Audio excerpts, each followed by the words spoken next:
Santo, tu és bem-vindo, Espírito Santo. Espírito Santo. Amigo Espírito Santo, tu és bem-vindo.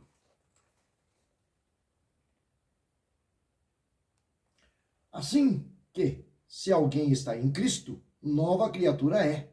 As coisas velhas já passaram, eis que tudo se fez novo. Shalom. Tudo bem com você? Comigo está. Obrigado. Vamos ler? Eu quero que você abra a tua Bíblia para juntos meditarmos na palavra que cura, liberta, salva, restaura e que nos informa e nos dá um lugar, um degrauzinho a mais. Topa meditar comigo? Topa entender e compreender aquilo que o céu quer nos comunicar? Eu já falei, Espírito Santo, seja bem-vindo. Tu és bem-vindo na minha vida, na minha mente, no meu coração, nos meus projetos, na minha família. Então abra aí 2 Coríntios, capítulo 5, versículo 17. Vamos meditar nesse versículo. Eu ruminei ele o dia todo e eu gosto desta passagem. Então diz assim: assim que, se alguém está em Cristo, nova criatura é. As coisas velhas já passaram e eis que tudo se fez novo. Vamos ler mais uma vez? 2 Coríntios, capítulo 5, versículo 17. Assim que, se alguém está em Cristo, nova criatura é. As coisas velhas já passaram, eis que tudo é novo. Tudo se fez novo. Que maravilha, né? Quando nós recebemos algo novo. Vamos supor, por exemplo, você comprou o seu primeiro veículo. Um carro novinho. Vem com aquele plástico, né? Vem com aqueles selos de qualidade. É muito bom, não é? Ou você, dona de casa, que recebeu sua cozinha nova, tudo novinho, é muito bom, não é? Sua casa nova, né? Sua roupa nova. O que você recebeu de novo? Agora, imagina uma vida transformada.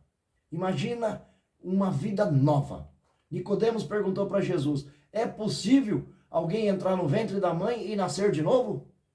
Mas Jesus, o grande Deus, o Deus habitando entre os homens, disse para Nicodemo, aquele homem que era muito inteligente, que era um homem muito sábio dos fariseus, e ele disse, no entendimento muito assim simplório, e ao mesmo tempo não, porque qual que é o procedimento do nascimento? Nascemos do ventre da nossa mãe. Então, novinho, bebezinho, nasce, né, pelo parto, pelo sistema do parto. E então, no ventre e nasce. Passa 9 meses, alguns são mais apressadinhos, né? Mas é a forma que nós nascemos, todos nós. E Nicodemos, como Jesus falou de uma nova vida, então Jesus diz, é necessário que nasça de novo, da água e do Espírito, que é através do batismo, que é através de reconhecer Jesus como nosso Senhor, como Filho de Deus, e confessar os nossos pecados, passar pelo batismo, e aí iniciamos a nossa vida cristã. Então essa palavra é para você que aceitou Jesus, é para mim que aceitamos Jesus. Novidade de vida. Então, se alguém está em Cristo, e eu te pergunto, posso fazer uma pergunta para você? Você está em Cristo? Cristo habita você? Cristo está habitando dentro de você? Porque se Cristo habita você vive novidade de vida. As coisas velhas já passaram. Olha aqui, ó. Assim que se o ser está em Cristo, se Cristo habita nele, ele se transforma em uma nova criatura. E as coisas velhas já passaram, né? Você que tem Cristo habitando em você, você que já não tem mais o comportamento passado, né? Já não vive mais na vida de jogatina, já não vive mais na vida de forró, já não vive mais na vida de bebedeira, já não vive mais na vida do funk, já não vive mais na vida de mentira, na vida de prostituição, na vida de pornografia. Não é isso aí? Você permitiu? Então aqui eu estou te dizendo o que é uma nova vida com Cristo, porque Cristo está habitando você. Quando Cristo habita o homem, quando Cristo habita a mulher, você não tem mais aquele comportamento de altivez, de arrogância, de prepotência. Você já é uma nova criatura formada pela habitação de Cristo. Cristo está habitando em você e está produzindo em você o amor, a paz, a longanimidade. Não é isto? Não é assim que funciona? E quando olham para você, já não vê mais aquele velho homem, já não vê mais aquela velha mulher, que tinha aqueles hábitos, né, de quando as pessoas te feriam, você dava em troca. Porque pessoas feridas ferem, pessoas machucadas machucam, mas pessoas que Cristo habita, que é uma nova criatura, e que as coisas velhas já se passaram, já não tem mais o comportamento, né, do velho homem, da velha mulher. Mas tem uma visão diferenciada. Então, quando te baterem na sua face direita, você também oferece a esquerda. Quando quiserem te tirar a tua túnica, quando quiserem tirar alguma parte de você, você dá mais uma parte. E quando quiserem que você caminha 1 milha, você caminha 2. Porque assim você amontoa brasas sobre a cabeça da pessoa. A pessoa está te fazendo mal e você está fazendo bem. Você já fez um experimento? Eu gostaria de fazer um desafio com você, porque eu já vivi essa experiência e faz uma diferença. E quando você olha para trás e que você viveu essa experiência, você fala, nossa, como é bom. E você se sente habitado por Jesus e isso vai te levando para novas experiências, novos degraus, e você vai percebendo que o trabalhar do Espírito Santo, né, do Cristo habitando em você, vai te levando a níveis de santidade, a níveis em Deus, que você já não quer voltar mais. E que você já se sente mais forte, mais fortalecido, mais abastecido. E a experiência que eu quero que você faça é a seguinte: aquele que te fizer mal, aquele que te julgar, que te abandonar, mesmo que seja seu irmão da direita ou da esquerda, sem citar nome de ninguém, sem citar nada, mas você sabe, aqueles que te julgam, que olham para você com um olhar torto, que fala mal de você, eu quero que você faça uma experiência. Toda vez que você vê a memória e que ficar magoado com essa pessoa, sabe o que eu quero que você faça? Ajoelha e faça um clamor. E ore, e fala, Senhor, aquela pessoa não tem um olhar legal para mim, vive me julgando, vive me condenando, vive me desprezando, vive falando mal de mim, mas eu quero amá-la. Eu quero orar aqui, eu quero colocar o nome dela. Eu quero falar o nome dela por completo aqui. Eu quero orar por ela muito tempo. Quando você começar a fazer isso, e se você quiser fazer até mais, orar, jejuar, fazer propósitos de campanha por essa pessoa, mas faça no silêncio. Faça só entre você e Deus, no secreto. Só em você e Deus. É onde o Pai, o Filho e o Espírito Santo vai estar assistindo.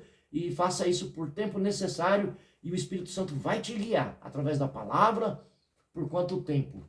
Eu acredito que, assim como aconteceu comigo, mesmo que essa pessoa continue no mesmo comportamento, você não vai ter o mesmo olhar para essa pessoa. E você não vai condená-la, não vai julgar, e ela não vai conseguir mais te atingir. E esse comportamento que você vai ter vai te brindar de uma tal forma em que você vai amá-la de forma até mais do que aqueles que te abraçam, daqueles que estão sempre ao seu redor e que estão sempre sendo assim, né, recíproco com o que você oferece.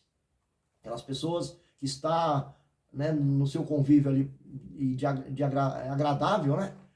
Mas essa pessoa que, do contrário, vai, quando você tiver esse comportamento, você vai ter essa experiência, eu falo porque eu já vivi, e faz uma diferença na vida cristã tamanha.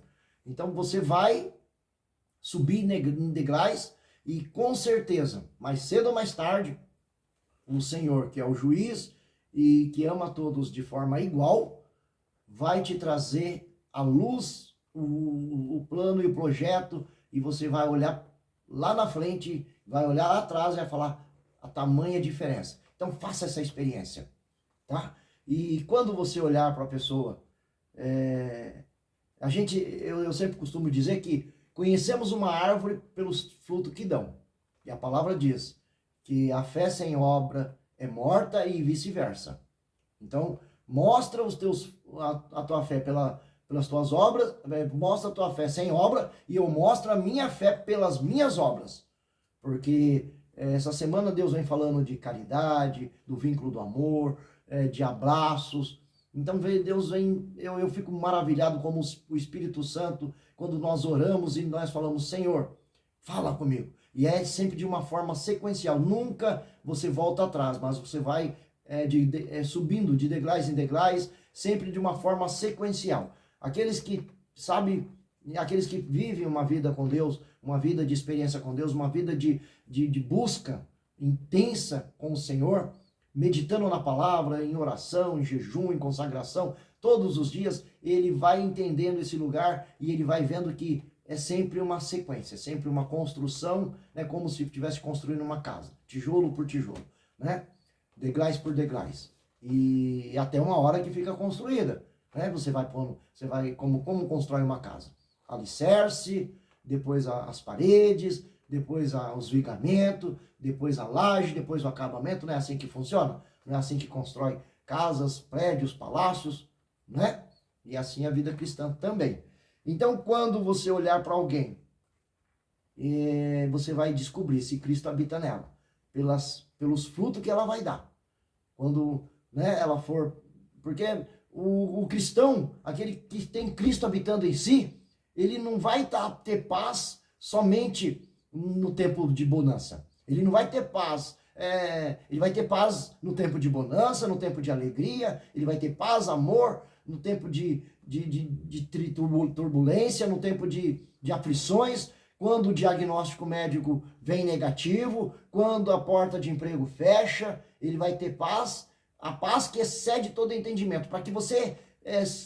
alguém veja em você Cristo habitando em você, você precisa passar por turbulências, você precisa passar por situações difíceis, porque é assim que você vai mostrar Cristo habitando em você. E aí vão olhar para você e vão olhar para aquela mulher, ali vai uma verdadeira serva do Senhor, ali vai um verdadeiro servo do Senhor, porque ele está passando a luta, porque eu sei a luta que ele passa, eu sei a dificuldade que ele passa, eu sei as tribulações que ele passa, ainda assim ele está firme, ainda assim ele está na esperança.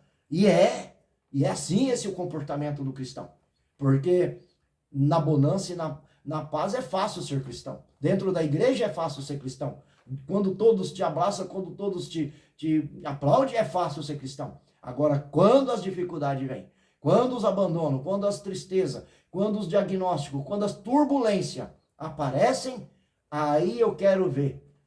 O verdadeiro cristão, ele aparece assim. Porque Sadraque, Mesaque e Abidnego não foi livre de passar pela fornalha. Pelo contrário, a fornalha foi aquecida 7 vezes mais. Mas quando eles foram jogados na fornalha, em que os próprios soldados que foram levar eles até a fornalha morreram por conta do aquecimento 7 vezes mais. Ainda assim, eles passaram, e dentro da fornalha o quarto homem passeou, e aquele fogo intenso só queimou as cordas, as amarras que impedia deles adorarem. E ali eles estavam com o quarto homem, que era Jesus Cristo, e ali eles adoraram. E ali eles saíram, e ali foi glorificado o nome do Deus Todo-Poderoso, porque se não tivesse acontecido isto, que sobrenatural aconteceria? Como aquela grande população, como aquele grande rei poderia dar um edito, agora adorem ao Deus desse Sadraque, Mesaque e Abidnego. Porque o quarto homem passeou com eles, porque realmente eles são blindados pelo Deus.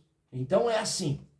Então, quando você passar por uma luta, por uma dificuldade, e que você estiver sendo firme, e que Cristo estiver habitando em você, não tenha problema, não tenha medo. Porque se o Senhor quiser que você passe, para que o nome dele seja glorificado, você vai passar pelas lutas, pelas batalhas, pelas provações, porque lá na frente você vai ser aprovado.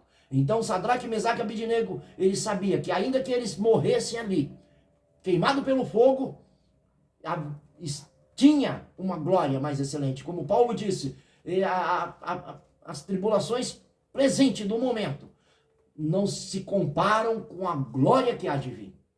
É essa a certeza que o cristão precisa ter. E Daniel também foi a mesma coisa. Daniel,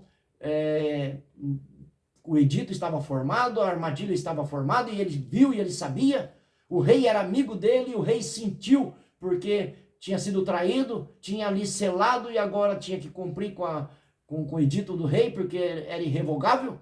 E o rei ficou muito triste porque Daniel era amigo dele. E agora ele tinha que jogar Daniel na cova de leão. E Daniel não continuou praticando os mesmos hábitos de oração. Ele orava pela manhã, ele orava pela tarde e ainda de janela aberta. Os inimigos viram, né? Não tinha WhatsApp, não tinha câmera, mas contou para o rei e ali ele foi penalizado. E qual que era o castigo? Jogar na cova de leões. E ali ele passou a noite inteira. E você sabe por que os leões não comiam Daniel? Porque Daniel era espírito. E os leões comem carne.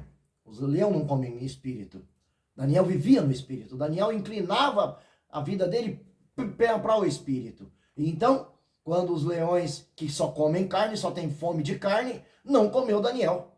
Por quê? Porque ele estava blindado pelo espírito. A presença do Senhor, né? Cristo estava habitando em Daniel. Aleluia! E Daniel saiu ileso daquela cova de leão. E aí, quando o rei acordou de manhã, o rei fez jejum, o rei decretou jejum, e o rei, Daniel, o teu Deus te livrou? E ele falou, meu rei, vive o meu Deus, porque o meu Deus me livrou. Daniel alimentava do espírito. Daniel era um homem espiritual. Daniel não era, estava no tabernáculo de carne, mas ele era mais espiritual do que carnívoro. Então os leões não comeram. E quando tiraram Daniel e jogaram ali os malfeitores, antes de chegar no fundo da cova já tinham sido despedaçados. Por quê? Porque eram carnes. Então, inclina aí pelo Espírito. Se Cristo habita em vós, então não para de desculpa. Que você nasceu assim, vai morrer assim. Para de desculpa de que você não vai mudar, que é o seu gênio. Porque se Cristo habita em você, você tem que mudar. Pergunta para mim, eu perguntei para você, você me deu autoridade para me perguntar para você e eu agradeço. Se Cristo está habitando em você e você está vivendo em novidade de vida, transformado. Então pergunte para mim e eu vou te responder. Obrigado por perguntar. Eu vou responder o Flávio que outrora deixava a carne dominar. O Flávio era altivo, era arrogante, era prepotente. O Flávio que vivia armado e que vivia de forma dissoluta, que vivia com a força do braço, tudo era na força do braço. E como é que esse Flávio vivia? Vivia sem paz, sem alegria, sem amor. Vivia com medo. Não tinha sequer noites inteiras de sono. Mas quando Cristo veio habitar no Flávio, quando o Flávio aceitou Cristo habitando nele, e quando o Flávio diz, eis-me aqui, envia-me a mim, que achei eu graça aos teus olhos. Esse Flávio, ele tem um comportamento diferente. E não é o Flávio que fala, mas o Espírito Santo que testifica desse Flávio, e o Senhor que testifica desse Flávio, e as pessoas que estão ao redor desse Flávio. Está vendo mudança. E precisa continuar essas mudanças, porque senão Cristo não habita em mim. Porque se Cristo habita em mim, eu sou nova criatura. É o que diz essa palavra. E essa palavra, ela é boa. O Cristo habitando em nós. E eu quero ler aqui para finalizar. A nova criatura em Cristo é aquele que aceitam o perdão de Deus e pela fé confiam a sua vida a Jesus e nascem de novo. E são completamente renovados de dentro para fora. Lembra? As mudanças acontecem de dentro para fora. Porque em 1 Coríntios 3,16, não sabeis vós que sois casa e morada e templo do Espírito Santo? E ele apresenta Jesus para nós. E são completamente renovados de dentro para fora através do mandamento criativo de Deus. Eles são transformados espiritualmente através de um relacionamento pessoal com Jesus. O crente se torna uma nova pessoa renovando-se conforme a imagem de Deus, isto é, com a capacidade de se identificar com Ele e assumir seus traços de caráter. Uma nova criatura de os seguidores de Cristo também espalham a sua glória, com conhecimento renovado de Deus e um modo de pensar e de se comportar de forma transformada, que começa a refletir a santidade de Deus, isto é, a pureza moral, a plenitude espiritual, a separação do mal e a dedicação aos propósitos de Deus. Como uma nova criatura que pertence a Deus, o seguidor de Cristo assume uma expressão total nova na qual o Espírito de Deus domina, registrado em Romanos 8:14, Gálatas 5:25, Efésios 2:10. Pode estar examinando aí. Tudo isto restaura o seguidor de Jesus ao propósito para o qual Deus o criou originalmente. Voltamos lá para a criação, quando Deus fez o homem, né? Então, qual era o projeto de Deus? Que deleitasse da plenitude e da companhia de Deus para sempre. Porém, o pecado afastou o homem, né, o primeiro homem, Adão, de Deus. Mas Jesus veio, o segundo Adão, e nos aproximou de novo, vertendo o teu sangue, morrendo pelos meus e pelos seus pecados. E assim, reconhecendo Jesus como o nosso único e suficiente Salvador, e passamos pelo batismo, assim fazendo confissão de fé, e iniciando a nossa vida cristã para uma novidade de vida. Então, se Cristo habita em você, o velho homem, a velha mulher, já não existe mais. Os velhos costumes, os velhos hábitos, já não existem mais. São substituídos por novos hábitos, por novos costumes, por nova postura, por novos andares na presença do Senhor. Aonde você reflete a imagem e a glória de Deus, através de Cristo Jesus, por teu Espírito habitando em nós. Assim, produzindo os frutos, e aí quando olharem para você, vão ver Cristo habitando em você. Não vivo mais eu, mas Cristo vive em mim, para a glória do Pai. Novidade de vida. Então, que essa palavra possa ser preenchida no seu coração e que possa haver um fruto, uma frutificação e que faça você refletir. E que o Espírito Santo que está aí do teu lado possa conduzir mais e mais a esse desejo de conhecer mais as Escrituras e de conhecer mais esse Deus, que só tem te apresentar coisas boas, tá? Então, quando olharem para você, vão ver Cristo, vão ver as obras de Cristo, e assim você vai produzir frutos dignos de arrependimento para a glória de Deus. Que Deus te abençoe no nome de